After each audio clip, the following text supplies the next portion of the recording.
పంట అవశేషాలు కాల్చడం వల్ల రైతులు తీవ్రంగా నష్టపోతారని రాచర్ల వ్యవసాయ శాఖ అధికారి మెహబూబ్ బాషా తెలిపారు.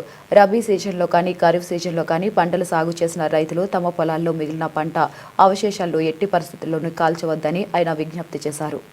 రైతులందరూ చాలా మంది ఖరీఫ్ కానీ అలాగే రబీ కానీ పంటలు వేసిన తర్వాత పంటల యొక్క వ్యర్థ పదార్థాలు అవశేషాలు కాలుస్తూ ఉంటారు. అలా అలా కాల్చడం అనేది మనం చూస్తూ ఉంటాము. అలా కాల్చడం అనేది వలన నష్టాలు చాలా ఉన్నాయి రైతుకి. ఆ నష్టాలు ఏదో ఇప్పుడు మనం తెలుసుకుందాము. పంటల యొక్క అవశేషాలు కాల్చడం వల్ల నేలలో కార్బన్ శాతం బాగా తగ్గిపోతుంది. అట్లనే పంట అవశేషాలను కాల్చడం ద్వారా వచ్చే ధూళి పొగ వల్ల శ్వాస సమస్యలు బాగా ఏర్పడతాయి. నేల ఉపరితలము 1 సెంటీమీటర్ లోపలి వరకు ఉష్ణోగ్రత 8 డిగ్రీలు పెరిగి నేలలో పంటకు మేలు చేసే బ్యాక్టీరియా కానీ ఫంగస్ కానీ బాగా నాశనం అవుతాయి. అంటే భూమిలో మైక్రో ఆర్గానిజమ్స్ ఉంటాయి, అవి దెబ్బతింటాయి. కాల్చడం వలన వెలువడే కార్బన్ డైఆక్సైడ్, మీథేను, నైట్రస్ ఆక్సైడ్ వలన వాతావరణంలో వేడి బాగా అధికమవుతుంది. అట్లానే 1 టన్ను వ్యర్థ పదార్థాలు కాల్చడం వలన నేల ఉపరితలంలో 5.5 కిలోల నత్రజని, 2 కిలోల భాస్వరము, 2.5 కిలోల పొటాషు, 1 కిలో సేంద్రియ కర్బనము నష్టపోతారు. ఇది మనం పంట అవశేషాలు కాల్చడం వలన కలిగే నష్టాలు. అలాగే పంట అవశేషాలు భూమిలో కలియదుండడం వలన కలిగే లాభాలు కూడా మనం చర్చించుకుందాము.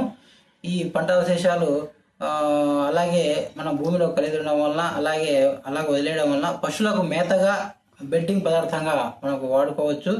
కంపోస్ట్ తయారీలో మూల పదార్థంగా, బయోగ్యాస్గా, ఇథనాల్ తయారీలో, పుట్టగొడుగుల పెంపకంలో, బయోచార్ తయారీలో పార్టికల్ బోర్డులుగాను ఉపయోగపడతాయి. నేలలో తేమను పరీక్షించే మల్చింగ్గా ఉపయోగించుకోవచ్చు. అంటే ఇవి వ్యర్థ పంట అవశేషాలు అలాగే ఉంచడం వల్ల మనకి మల్చింగ్గా ఉపయోగపడుతుంది. అంటే భూమిలో ఉన్న తేమ శాతం అనేది మనం కోల్పోకుండా తేమ శాతం అలాగే పట్టి ఉంచుతుంది. అలాగే పంట అవశేషాల్లో నత్రజని, భాస్వరం, పొటాషియం, సూక్ష్మపోషకాలు ఉంటాయి. ఆ పంట అవశేషాలను మళ్ళీ తిరిగి కలియదుండడం వలన నత్రజని, భాస్వరం, పొటాష్ భూమిలో మళ్ళీ తిరిగి అవి చేరడం వల్ల మళ్ళీ వేసే పంటకు బాగా అధికంగా పోషకాలు అనేది అందిస్తాయి. ఈ అవశేషాలను సూక్ష్మజీవుల కన్సార్షియంగా ఉపయోగించి ఎరువులు వాడితే భౌతిక స్థితి మారుతుంది.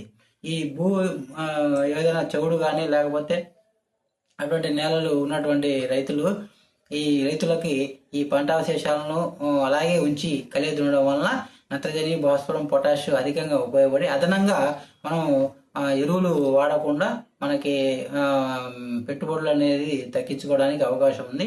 కాబట్టి రైతన్నలు గమనించి పంట అవశేషాలను కాల్చకూడదు. ఎవరు కూడా కాల్చకుండా భూమిలో కలియదున్నాలని కోరుకుంటున్నాను.